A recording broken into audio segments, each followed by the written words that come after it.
Hey everyone, and welcome to a deep dive into gross national happiness. Yeah, GNH, that idea of the country's success. Well, it isn't just about money. It's about how well people are actually living their lives.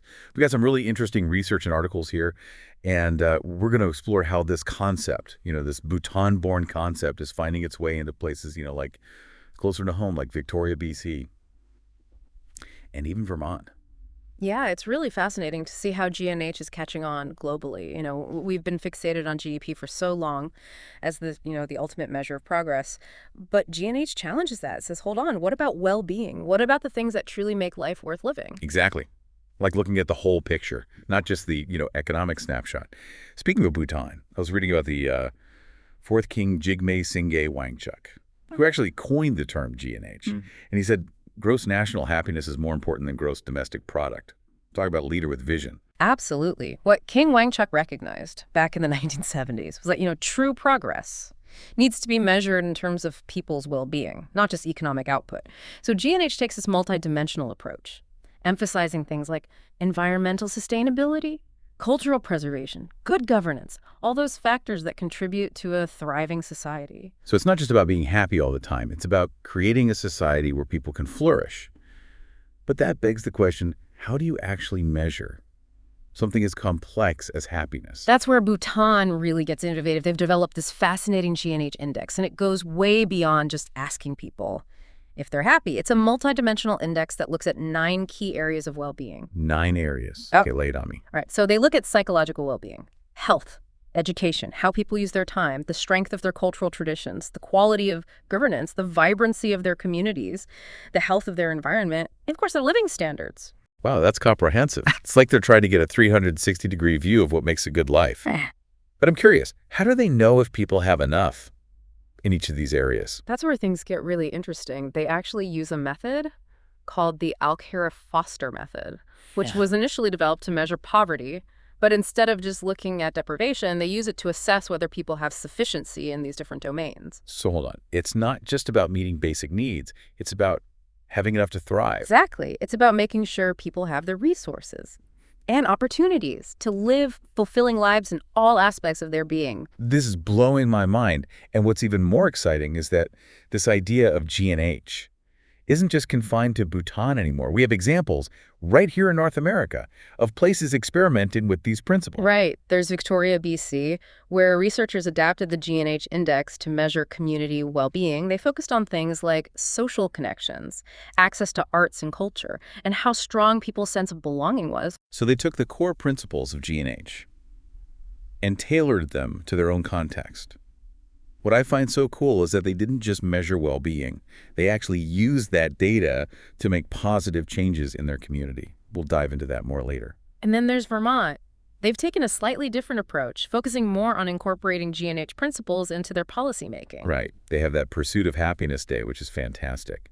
And they're exploring alternative ways to measure progress that go beyond just GDP. It's amazing how Bhutan, this small Himalayan nation, has sparked a global conversation about what truly matters. But let's get real for a second. Is GNH all sunshine and rainbows? I mean, no philosophy is perfect, right? Of course there are criticisms. Some people point to human rights issues in Bhutan's past, which are definitely concerning. And even though they prioritize well-being, they still face challenges like poverty and disease. So GNH is not a magic solution.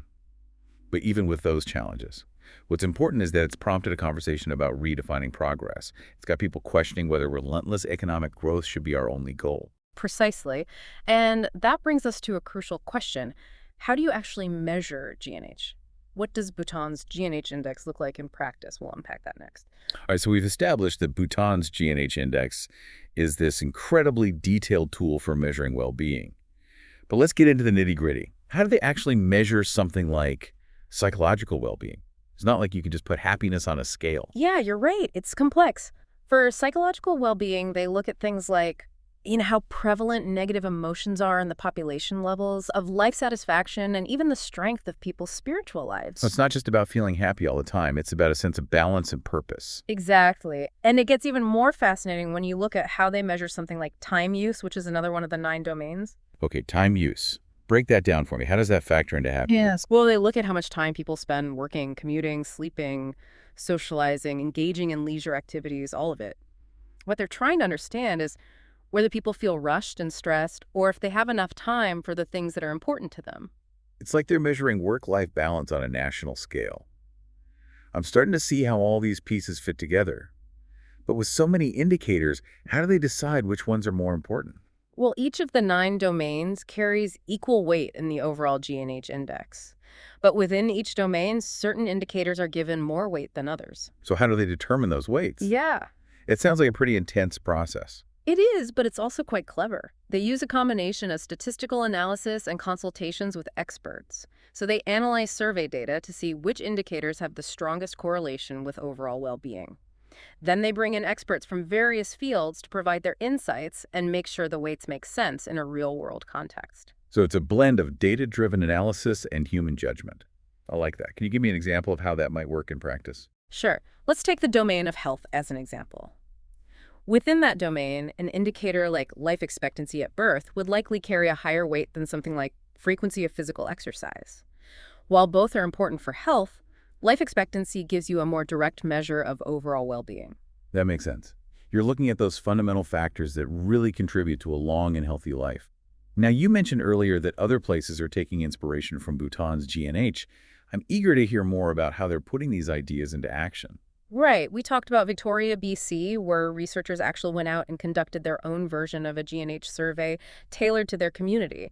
They focused on things like social connections, access to arts and culture, and people's sense of belonging. You know, what I found really inspiring is that they didn't just gather data, they used it. They held community dialogues to discuss the results and brainstorm ways to improve well-being at a local level. Exactly. It became a tool for positive change driven by the community itself.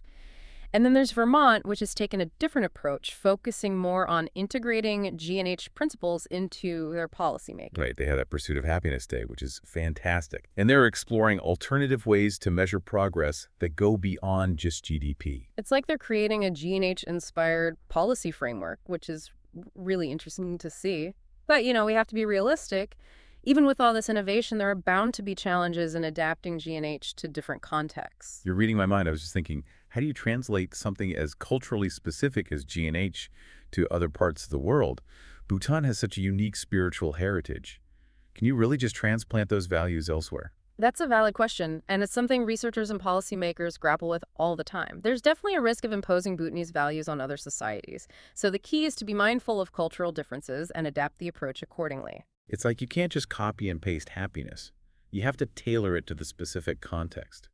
Okay, so we've talked about some of the practical challenges, but what about the bigger picture criticisms? Some people argue that GNH is just a way for governments to mask real problems, like, hey, everyone's happy, so let's not worry about poverty or inequality. You're hitting on a really important point. GNH should never be used as a way to downplay or ignore serious issues. It's not about pretending everything is perfect. It's about recognizing that there are multiple facets to well-being and different paths to achieving it. So it's not a replacement for addressing social problems, but rather a complementary approach. Exactly. It's about creating a society where people can thrive even while acknowledging that challenges exist. And it's a conversation that's gaining momentum around the world. Okay, so we're back and ready to wrap up our deep dive into gross national happiness. We've covered a lot of ground from the origins of GNH in Bhutan to how it's being adapted in places like Victoria, BC, and Vermont. But now I'm kind of wrestling with this big question. Is GNH actually achievable?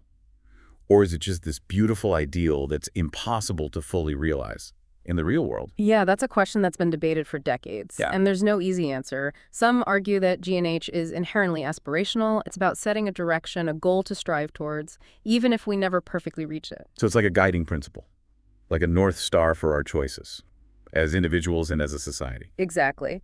But that also raises the question of whether GNH could be used to justify policies that aren't actually in people's best interests, all in the name of achieving this abstract idea of happiness. Right? It's not just about the what of GNH, it's the how. The way we go about pursuing it matters just as much as the goal itself. What are some other concerns or criticisms of GNH that we should keep in mind? Well, one of the biggest criticisms is that happiness is subjective and difficult to measure. Bhutan's GNH index uses a mix of objective and subjective indicators, but critics argue that trying to quantify something as personal and fluid as happiness on a national scale is just inherently flawed. I can see that. What makes one person happy might make another miserable. And our own individual happiness can change from day to day, depending on what's going on in our lives. But couldn't you argue that there are ways to address those challenges? Oh, yeah. Like using a combination of different measurement tools and focusing on trends over time, rather than just isolated snapshots. Absolutely. And that's where the field of happiness research is constantly evolving. Researchers are developing new and more sophisticated methods for measuring well-being, and they're recognizing the importance of taking a holistic approach, considering different cultural perspectives and individual experiences. So it's about acknowledging that human happiness is complex and striving for a more nuanced and accurate understanding. Okay, so we've talked about the potential pitfalls and the measurement challenges. But taking a step back, what do you think is the most important takeaway from Bhutan's experiment in GNH? What can we learn from them, regardless of whether we fully embrace their model or not? I think the most valuable lesson is that we need to broaden our definition of progress.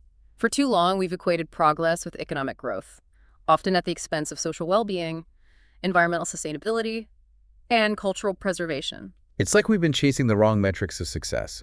GNH forces us to ask what truly matters. It reminds us that material wealth is just one piece of the puzzle, and that a truly thriving society requires a more balanced approach. Beautifully put, and that's a message that resonates far beyond the borders of Bhutan. Whether or not we adopt the GNH framework wholesale, the principles it embodies can guide us as we navigate the complex challenges of the 21st century. So what does all this mean for you, the listener? I think the takeaway is this: don't underestimate the power of ideas. Bhutan, a small Himalayan nation, has sparked a global conversation about happiness and well-being. And that conversation is changing the way we think about progress, policy, and even our own lives. As you go about your day, ask yourself, what brings you joy? What helps your community thrive? What kind of world do we want to create for future generations?